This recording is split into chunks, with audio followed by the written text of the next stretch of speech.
Ceci est un suppositoire. Un beau suppositoire.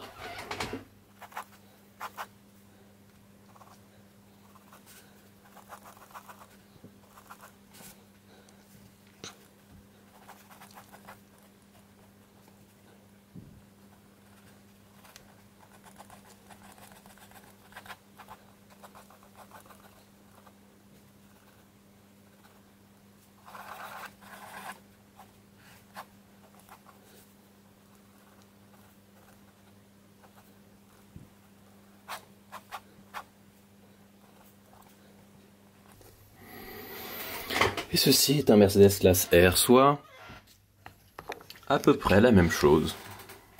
Seulement de sources sûres, je sais que le dessin du premier classe R, aussi connu sous le nom poétique de W251, est parti d'une soirée trop arrosée entre collègues du bureau innovation siégeant à Stuttgart. Mais je reviendrai à cette histoire un peu plus tard. En ce début d'année 2020, j'ai la chance de pouvoir compter sur un temps splendide qui pourrait nous laisser rêver à de futures destinations de voyage. Le genre de destination qu'on rejoint après 3 escales et 12 heures de vol pour se faire accueillir avec élégance et confort à l'aéroport par une navette de ce genre. Suite à la vidéo, en réponse à vos différentes questions, vous étiez quelques-uns à demander une présentation de cette voiture qui occupe une place de plus sur mon parking.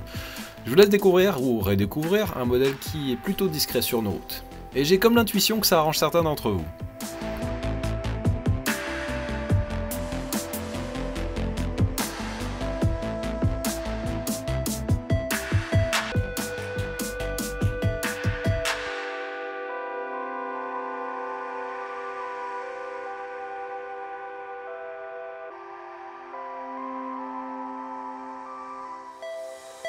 Celle-ci est une R350 et je vais vous en dire un peu plus à son sujet. Elle est de 2006 et du haut de ses 14 ans, elle suivait les expérimentations débutées par la CLS en termes de style. L'affiliation ne paraît pas forcément très évidente au premier abord et pourtant les optiques avant et arrière ainsi que la ligne de toit sont des indices assez flagrants de cette future production qui finalement laissera assez peu de traces si on se réfère à ce qui est proposé aujourd'hui. Mais revenons une seconde au personnel du bureau innovation que vous connaissiez les conclusions de mon enquête sur la genèse de cette voiture. Franz plaisantait en disant que la marque pourrait retenter le coup de la classe A mais cette fois en s'attaquant au marché de la familiale par le haut. En témoigne le premier croquis du véhicule connu à ce jour, humblement raturé sur une feuille de papier cul subtilisée dans les sanitaires de l'hôtel Altec Helter qui hébergeait le séminaire ce soir-là. La soirée fut copieusement arrosée mais on a du mal à comprendre comment ces hommes, pourtant sains d'esprit, au premier abord ont pu pondre un truc pareil. Un hybride SUV monospace break suppositoire navette qui combinerait les avantages d'un Vito à ceux d'une classe E break. Bon, refermons cet épisode investigatoire par l'intérieur qui est au premier regard tout ce qu'on s'attend à retrouver de la part d'une Mercedes de 2006. Dessin sobre, un brin épuré et souvent propice au clair-obscur. Rien de très surprenant a priori. On ne peut pas dire qu'on manque de place même dans cette version courte qui accuse tout de même 4,92 m de long. Tout comme sa grande sœur, elle propose 3 rangées de sièges dont je salue la mauvaise intégration visuelle de la dernière. Les 3 rangées sont composées de sièges individuels et non de banquettes, soit 6 places avec une bonne largeur aux épaules. Putain, c'est dingue, je pourrais être en train de présenter un scénic. Oh, je vais aller vomir un coup. J'arrive.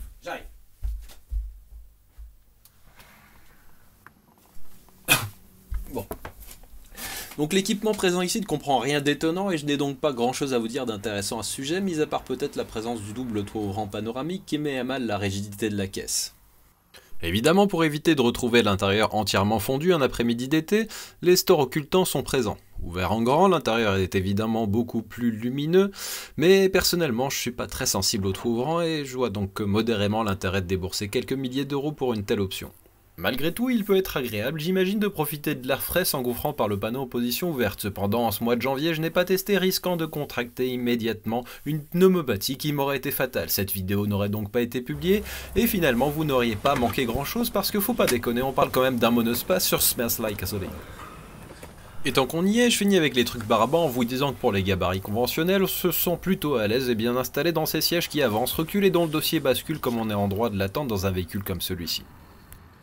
Si on s'intéresse plus en détail à la partie arrière, on retrouve cette fameuse 3e rangée qui transforme une soute de cargo en boîte à gants de Twingo en un tour de main. Mais bon, c'est vrai que même pour moi, qui n'est pas nain, un long parcours à cet emplacement pourrait s'envisager.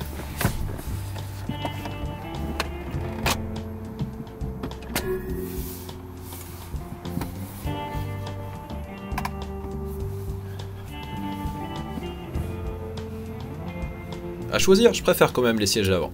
Dans tous les cas, j'apprécie la combinaison de matières cuir-alcantara qui est somme toute plus confortable, même si aussi moins durable dans le temps et plus salissante que le cuir intégral.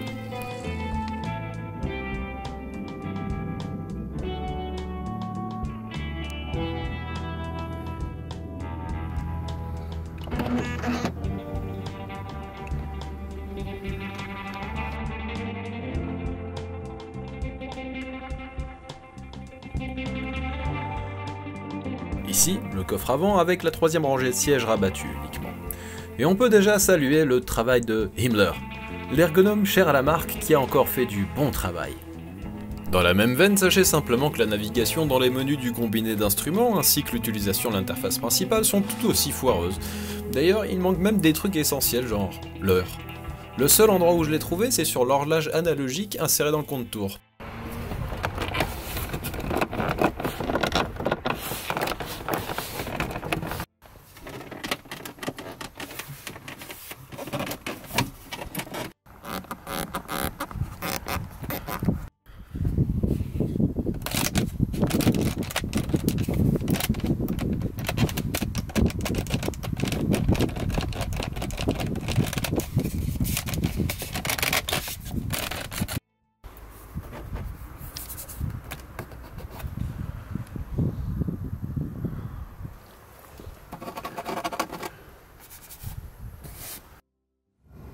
Voilà. J'ai trouvé comment les premiers acheteurs ont pu être amenés à débourser près de 70 000 € pour un modèle dont le niveau de finition et de qualité des matériaux vise clairement le marché américain. Pour tout dire, c'est même un niveau en dessous du MLW163 que je vous avais déjà présenté. Et ça, c'est fort. Donc, aucun doute, pour moi, ils ont vu la voiture dans le noir total. Et ils ont été probablement enchantés par cette ambiance lumineuse, à la fois élégante et foisonnante. Bon, et sous le capot alors? On retrouve un V6 de 3,5 litres de cylindrée comme le laissait supposer la dénomination 350. Il développe 272 courageux poneys et 350 Nm de couple. Ceci sur une plage de régime allant de 2400 à 5000 tours minute grâce à l'introduction du calage variable. Et comme vous pouvez peut-être le constater ici, l'aspect de cette mécanique ne laisse planer aucun doute, c'est une évolution du M112 qu'on retrouve sous le capot du ML320 par exemple. La sonorité de ces V6 génération M272 rend donc hommage à leurs prédécesseurs.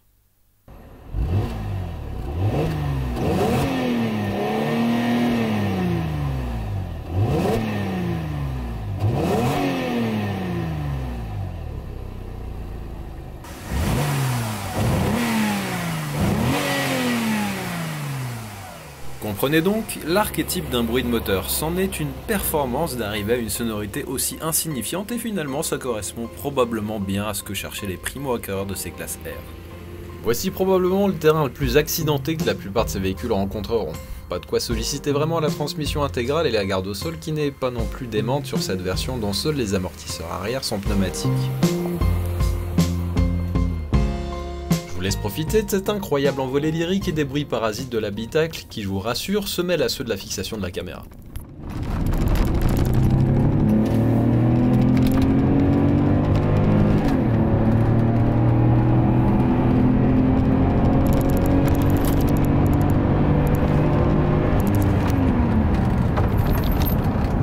Dynamiquement, je n'ai pas de gros écueils à lui faire. N'oublions pas que ce truc pèse plus de 2 tonnes et n'a absolument pas vocation à être bousculé. Difficile de se faire peur, mis à part peut-être au freinage.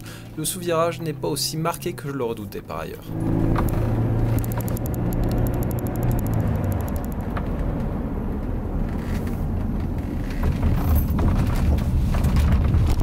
Le V6 a fort à faire pour mouvoir ce cachalot, mais les chiffres sont finalement plus reluisants que la sensation qu'elle donne, c'est-à-dire de se mouvoir péniblement.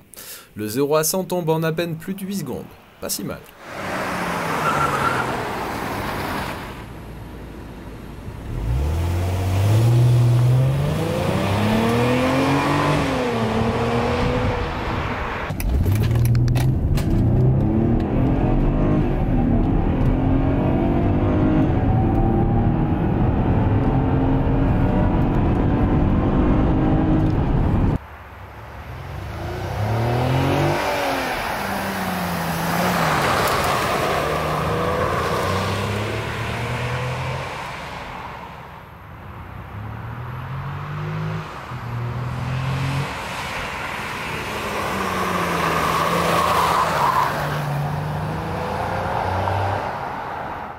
Zut, pas de tonneau. Vous êtes déçus, hein? Ouais, la physique, c'est plus ce que c'était.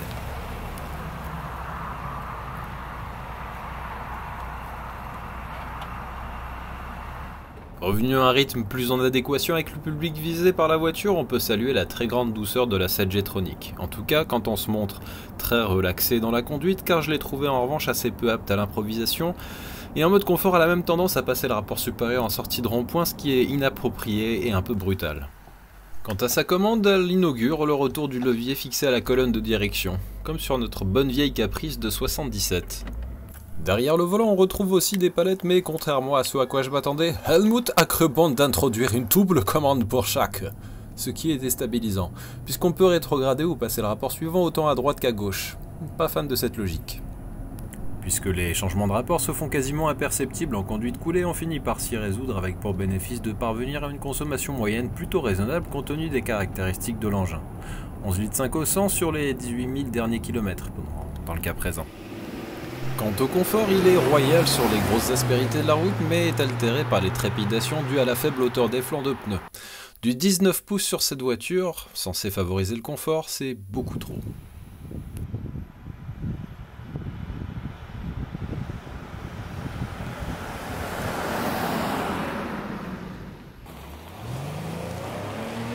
Voilà. Un bilan à nuancer compte tenu de mes attentes inappropriées. Ce R350 reste une bonne machine pour voyager et embarquer de volumineuses cargaisons, le tout dans un bon confort. J'admets personnellement tout de même apprécier le travail de design opéré dessus, contrairement à ce que je pourrais laisser croire. Je lui trouve une certaine prestance. Pour une navette d'aéroport, j'entends. Allez jeunes gens, et moins jeunes d'ailleurs. Auf Wiedersehen!